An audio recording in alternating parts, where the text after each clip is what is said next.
साथियों, जय भीम।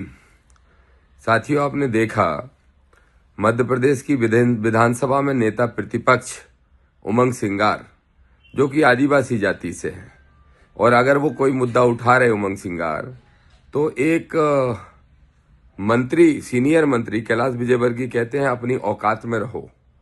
मेरे भाइयों, यही मेरी लड़ाई है, ये मेरी लड़ाई है। इसी को आदरणीय भाई चंद्रशेखर आजाद जी लड़ रहे हैं, यही मैं लड़ रहा हूं, यही हमारे हजारों लाखों कार्यकर्ता साथी लड़ रहे हैं कि हमारी जो औकात है बहुजनों की, हमारी जो औकात है मूल निवासियों की, क्या वास्तव में इतनी सी है कि अगर कोई सच बात भी बोले तो उनको औकात याद दिला दी जाती है। चाहे मामला यूजीसी का हो, उसमें हमें औकात याद दिलाई जा रही है, उसमें मोहन यादव को औकात याद दिलाई जा रही है कि जाओ और जाके अपनी भैंस चराओ। चाहे मामला आरक्षण का था तो मोहन यादव को औकात याद दिलाई गई, पहले शिवराज सिंह चौहान को औकात याद दिलाई गई क्योंकि दोनों ओबीसी के हैं। उसके बाद प्रधानमंत्री नरेंद्र मोदी भी ओबीसी में अब आ गए हैं तो उनको भी उनकी औकात याद दिला दी गई। आप सोचिए यूजीसी के मुद्दे पे।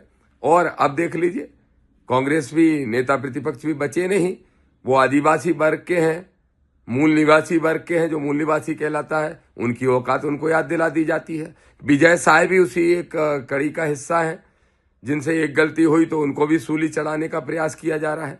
मैं समझ नहीं पा रहा हूं कि हमारे साथियों को समझने में इतना समय क्यों लग रहा है। समझ रहे हैं, पर बहुत धीरे धीरे समझ रहे हैं। मेरे भाइयों, ये देश हमारा है, हमारा, और इस देश में अगर सबसे ज्यादा औकात किसी की होगी तो हमारी होगी।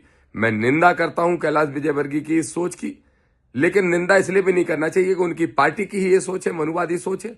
इस मनुवादी सोच को और सामंतशाही व्यवस्था को जड़ से उखाड़ के खत्म करेंगे, यही दामोदर यादव का संकल्प है। संकल्प यात्रा के माध्यम से जय भीम, जय भारत।